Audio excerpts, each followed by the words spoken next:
going on, alam mo, nangyayari sa church mo dyan, sa Ephesian church dyan. By the way, yung city po ng Ephesian is sobrang dami pong pagan worship, sobrang daming idolatry po doon, labo-labo po ron, it's hard to evangelize. That's why he's encouraging Timothy. And considering po lahat na nangyayari ngayon, I'm encouraging you, Timothy, and considering your mission, I'm encouraging you to be strong. And he reminds Timothy, suffer hardship with me. Why? Because the great commission of Christ for everybody of us, bringing the Word of God to the world, is not without a price. Ang isa pong Kristiyano o nanampalataya kay Kristo, who would desire to honor Him, must, one way or another, pay a big price. What is that? One of the biggest price to pay is our own lives, isn't it? The gospel is a narrow way. We who must follow Christ must deny ourselves. That in itself po, ang laking kabayaran na ho, di ba? Mahirap pong sumunod kay Kristo when we all have our own desires in ourselves. When we all have our own plans and ambitions that we want to achieve, and then Christ says, that is not my will for you. That's hard, isn't it? And that's one of the price. And Paul is not alien to suffering hardship. Hardship po, the Great Commission is not without a price, and hardship is part of paying it. Basahin ko lang po yung pinagdaanan ni Paul in 2 Corinthians chapter 11, verse 23. Sabi niya, I more so in far more labors, in far more imprisonments, beaten times without number, often in danger of death. 5 times I received from the Jews 39 lashes. 3 times I was beaten with rods. Once I was stoned. 3 times I was shipwrecked. A night and a day I have spent in the deep. I have been on frequent journeys in dangers from rivers, dangers from robbers, dangers from my countrymen, dangers from the Gentiles, dangers in the city, in the wilderness, in the sea, dangers among false brethren. I have been in labor, hardship, through many sleepless nights, in hunger and thirst, often without food, in cold and exposure. Apart from such external things, there is the daily pressure on me of concern for all the churches. Paul was no different when it comes to hardship. He was not alien. Hindi po siya iba pagdating sa paghihirap or pagsasuffer para sa pangalan ni Kristo, sa pagsunod kay Kristo. And Timothy was the same. That's why he was encouraging Timothy, suffer hardship with me, or endure hardship. Now, kung si Timothy po, isang nanampalataya ni Kristo, tayo po nanampalataya kay Kristo, I was thinking, ano kaya yung mga hardship natin sa buhay na ito that we are experiencing, or maybe experiencing, or have experienced because we are Christians? Ano po kaya yung mga bagay sa Lord? Ano kaya yung mga hardship that I can relate personally with Timothy? Paul say, Timothy, suffer hardship. Okay. I wonder what are my own hardships and everybody else's own hardship. And I listed some items lang po, which is not really in order, but some thoughts that came into mind. Noong unang panahon po, hardship, given na po yun, physical and social persecutions. Pinapatay po sila nun. And even ngayon, hindi ho ba, in Middle East and many other countries, meron po persecution sa mga mananampalataya kay Kristo. If you believe in Jesus as Lord and Savior, we will be persecuted. Yung iba, kinukulong. Yung iba, pinapatay. Noong unang panahon, talagang pinapatay po sila. But isn't it true? Na pag ang isang Kristiyano po that wants to live for Christ, it's also a hardship na mamuhay ng banal. Hello? Isn't it a hardship to live a holy life for Christ? The Lord says in His Word, be holy for I am holy. Is that easy? We all know it is hard. And in one sense po, it is a hardship because we are believers. Because we are Christians, we must suffer these hardships in order to live for Christ in the way they did before.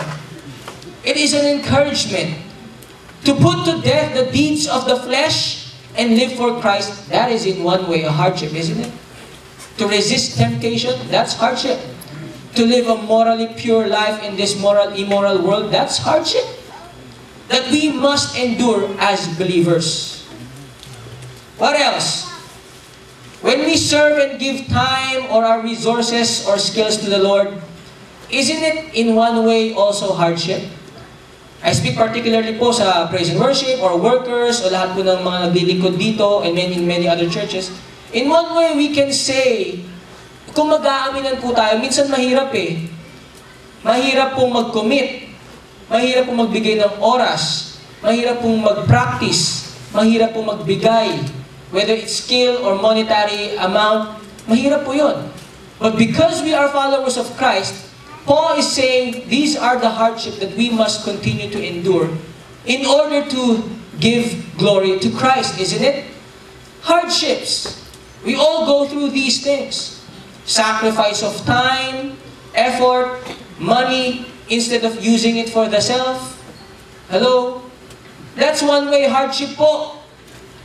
And iba-iba nga po yung level ng hardship natin bilang isang Kristiyano. May iba po yung hardship ng magulang, sa anak, sa isang estudyante, sa isang nagtatrabaho, sa isang person na involved sa pamilya or single. Ito po yung mga hardship, iba-iba, but the principle is the same. When we are believers, we must stand on the Word of God despite of what the world says.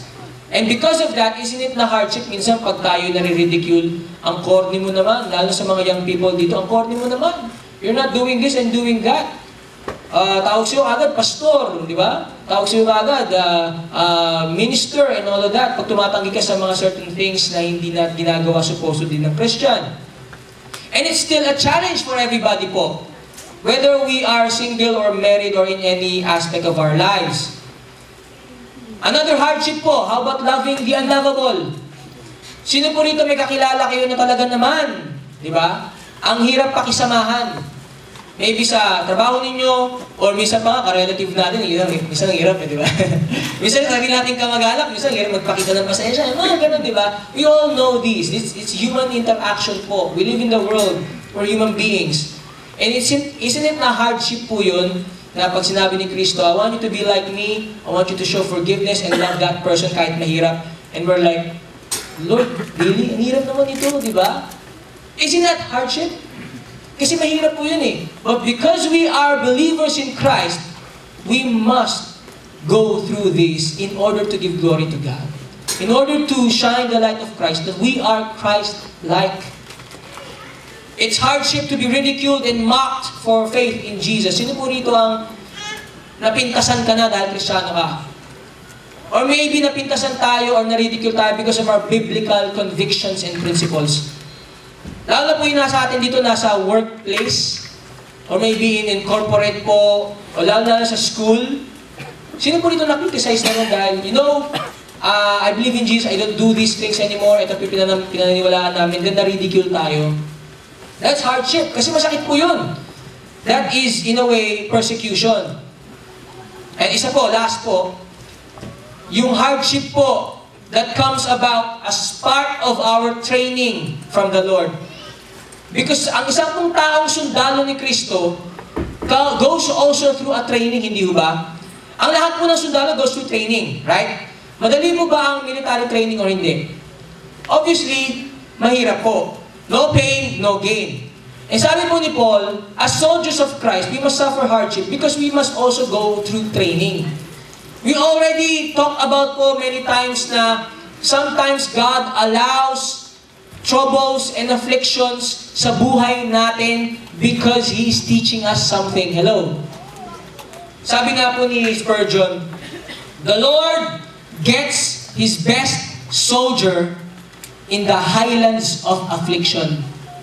The Lord gets His best soldiers in the highlands of affliction. Even the world recognizes this wisdom, isn't it? Pag dumaan ka sa hirap, you will be stronger. Even the world recognizes that. And it is also true with everybody who follows Christ.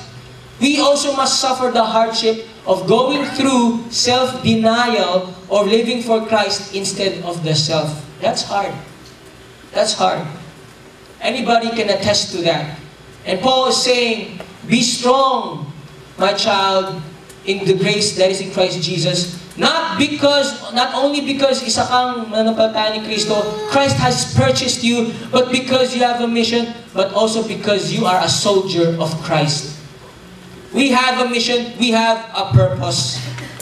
We are commanded, notice po, we are commanded, not requested, as believers, to endure, King James Version, endure hardship. NIV, suffer hardship as soldiers of Christ. It is basically conveying perseverance. Tayo po'y magpatuloy. Ano po ang pinagdadaanan natin ngayon?